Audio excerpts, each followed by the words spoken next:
A White Mare. By Random Blank. Chapter 4. SEC.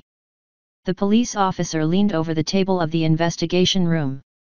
Do you know why you're here? I have my suspicions. Care to share? Somebody doesn't like competition. What kind of competition? In what? I don't know. Tungsten market maybe? Why don't you tell me the official story? The U.S. Securities and Exchange Commission requested your extradition to the United States for trial on charges of insider trading. Oh, yeah, the universal bouncer for those without a ticket to the elite club. I might have guessed. So do you admit to it? To what? Trading stocks based on insider information. No, just no. I didn't do any stock trading, insider or not. Do you deny you have? He peered into a sheet of paper he held, and gave up on deciphering the number. A whole lot of stocks to your name. No, I'm aware of that. Last I checked, about $1.5 billion worth. How would you explain that? My partner is a genius. Your partner? Why wouldn't he use his own account? I wouldn't know. Maybe he doesn't want to be famous. Apparently legally earning the first billion involves a SWAT squad tearing your front door down. If I were him, I certainly wouldn't want that kind of attention. Why should I believe you have some mysterious partner and haven't done all that trading yourself? Come on, insider information is volatile, I know that much. A couple days and it's useless. Check my history over last week's work, buying hay, some playing online, playing on the stock market. World of Tanks. A game where you drive a tank. You implying, I wouldn't have time to do any insider trading myself. Most of the stocks were bought in one weekend. I was at my home then, helping my mother. Most of the day outdoors, neighbors saw me, there will be a track record of me shopping with a debit card there, and in the evening I was soundly asleep. The only network connectivity there is from my phone. Feel free to verify network traffic with my billing and trace me by phone locations. A very good alibi. Almost too good. Once my partner showed me the account next evening, I made sure to remember everything I did that day, because I kind of expected this kind of questions. Well, let us assume you do have a partner. Would you mind providing some proof? Or some info on his identity? He's very secretive. I know very little about him. Check my phone, there's a TorChat app. He's my only contact. Why don't you contact him yourself? How did you meet? Classified ads on the Tor network. So, you decided to take the job of a middleman. Strawman, they call it. Get the scraps off the table of a criminal mastermind. Criminal. Insider trading is a very serious charge. What happened to innocent until proven guilty? Let's look at it honestly. There is no way to earn that much money unless you possess insider information. That guy is guilty, and the moment he's down, so are you. That's what I thought before I met him. The guy is a genius. He doesn't need insider information. So how would he do it? I can't even begin to wrap my mind around his business methods. He tried to explain one to me. When he showed me the connection between El Nino and condom sales in Amsterdam, I called it quits. Sounds like he was bullshitting you. I thought so too, but then he showed me the spreadsheets. Each year El Nino blows over the Pacific Ocean, the sales jump 5 to 10%. Let me see if I can recall. El Nino brings more rainfall to Brazil, meaning increased rubber tree and cocoa production, meaning lower cocoa prices and better cocoa quality. The condom rubber price drops, too, but that has only a marginal impact. But the lower prices and better quality of cocoa means better and cheaper chocolate in Belgium. Better chocolate increases libido. In the neighboring Amsterdam there's the biggest brothel district in the world and one of the biggest ports. El Nino forces more shipowners to redirect their ship to Atlantic, and in effect, to Amsterdam. More sailors eating the cheaper, better chocolate is more customers for the condoms. Bullshit. The spreadsheet is in the laptop you have taken. Everything can be checked. Meteorological portals data, quarterly reports of condom exporters. If you say so. Tell me another thing, you don't seem like an idiot who would help a Nigerian prince. What made you trust a total stranger with your bank account and identity? They could put you ears deep in debt. Money up front. To the account you made available. No, Bitcoin. What's Bitcoin? You're from the police, and you don't know what Bitcoin is?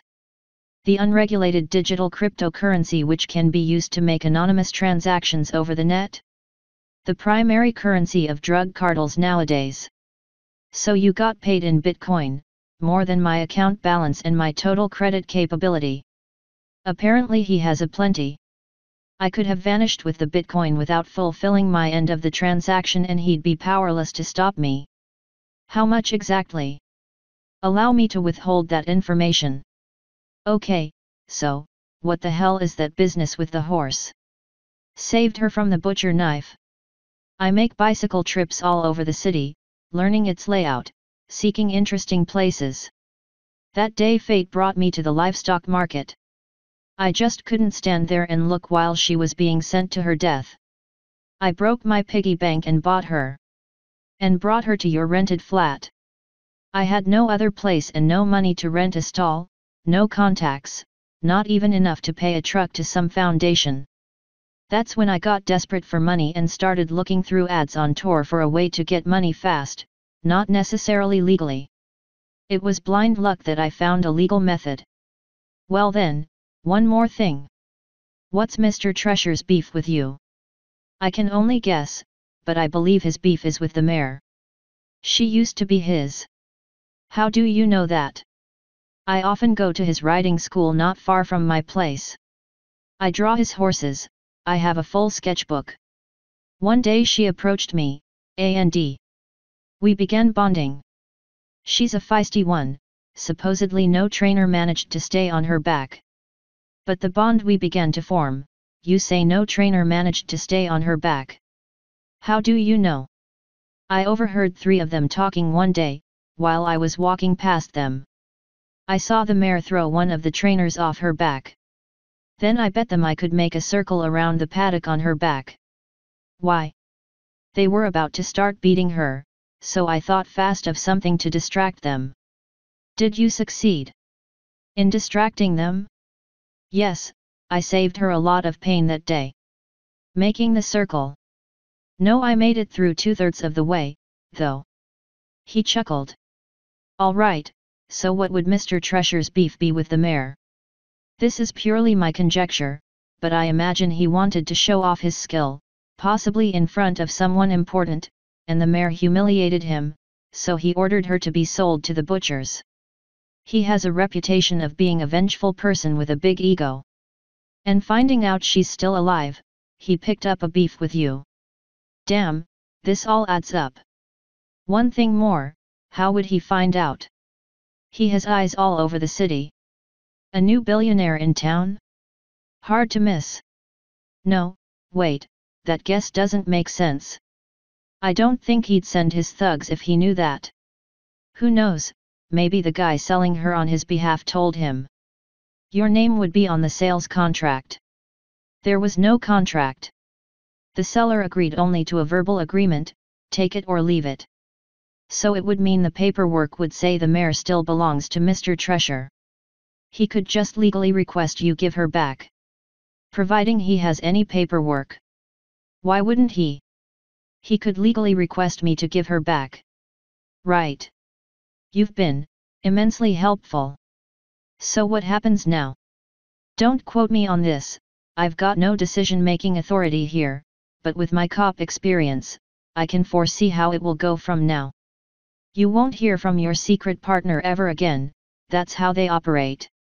Such is the middleman's fate. Providing your story checks out, I mean things like your alibi, you're in luck. If you didn't do any illegal trading, the extradition request on your current charges will be denied. Of course, you aren't exactly innocent, though, but I believe this will be arranged with the SEC, and you'll be tried in the local court. You will remain in arrest for a while, a month or two, so that you can't tamper with the evidence while it's being collected. As an unwitting accomplice acting in good faith and under duress, you'll end up with a sentence low enough that, counting the jail time towards it, you will walk out of court a free man. Of course, all your ill-gotten assets would be seized, but only the ones you acquired since the start with the stock trade, so, you'd get to keep the horse. He winked to me. Easy come, easy go.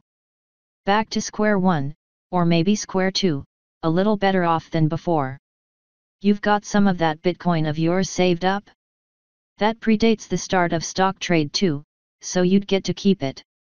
Of course that is all providing Mr. Treasure doesn't have any friends in the court system. He cringed. ******, did they buy the story? I nodded to Dawood. Didn't I tell you telling it starting at the end would increase the credibility? They loved it. Won't help much with the court. You are going to lose badly. I'll appeal and try a higher instance. Treasure doesn't have many people there, and with this kind of funds I can pull quite a few strings. Still, it will take time. The law machine is slow. I winced. What's going to happen to the farm and the horse in the meantime? Dawood smiled. Jan says he made friends with your secret associate, though he wouldn't tell me much beyond that. Still, he said he would take care of the mare in your absence and move her to a secure location in case the farm is seized or locked down. The lawyer shook his head. You'd think you know a man after a dozen years of cooperation, and then, he made a brains-exploding gesture with his hands around his head. He's like, I don't know. Reborn. New energy, new youth. I'd think he imagines he's in some kind of a big adventure like in the movies. Anyway, your mare is in good hands. Mostly. I think I saw him giving her cake. Isn't that bad for horses? *****, your partner wants to talk with you. The policeman, who entered my jail cell, held my phone in hand. I'll be doing the talking, he said. Just to make sure you don't exchange anything. Unsavory. How are you? He read from the screen. Not bad. You. I saw him type okay, and you, instead of what I said. Furious, but safe and well otherwise. So, what are you up to? Got paraphrased. What are your plans? I'll get you out, I swear. Don't do anything rash. Apparently the cop decided the sentence can go unchanged, or maybe he failed to think up an alternative. You know me. I do. That's what I'm afraid of. I'm afraid of became my fear. Haha. Take care of yourself. I'm safe for now, so don't worry. He typed it literally. Sit tight, I'm getting you out soon. *****, 8 days passed without new developments. I was slowly getting used to the jail life. It wasn't that bad. Not a prison with real criminals, just a place for people who failed to pay their taxes, who didn't show up for their army duty, who were caught on small-scale frauds. Sure, it was dull, boring, and depressing, but the guards were reasonable people, the food was good, there was a gym, and I took up exercising, and nobody would mind me drawing horses for hours, although often they became unicorns and Pegasi. Dawood would show up now and then, telling me how he had barely thwarted moving me to a high-security prison, or how Jan with his security guys stopped another raid on my new home. Then, 9 days after Celestia contacted me, Dawood showed up again in the morning. You're being released on bail, and it's only a matter of days until your charges are dropped. The charges against your partner were dropped by the SEC, so your collaboration didn't have any criminal character. Now that fact just needs to get through the local red tape, and you know it could take a while. Your friend is powerful indeed, you'll see for yourself. I was led through the checkout process, given my civilian clothes and items from the deposit. We got into his car, a meager Coda, and he started the engine. What happened to the BMW? Poor mileage. After Exxon went bankrupt, Fuel prices went through the roof. I took my wife's car, and she uses the buses. Exxon went bankrupt. Exxon, Walmart, and Kodak. Microsoft is grasping at straws to stay afloat, and Honda got merged into Volkswagen. And that's just the start of the mayhem. The stock markets worldwide are closed while the economists scramble to handle yesterday's publication. The last line read, and so, Sony goes bye-bye. They're doing everything in their power to prevent it now. Publication. He shook his head. Just ask your partner. I've just got the news stories, you'll get it at the source. Author's note. Courts in Poland, similarly to the US, are separated into various levels of importance, instances, so if there's something fishy about the sentence of the lower instance, you can file an appeal and your case is reviewed by a court that can change it or return for retrial, pointing out what was wrong with the first one. End author's note.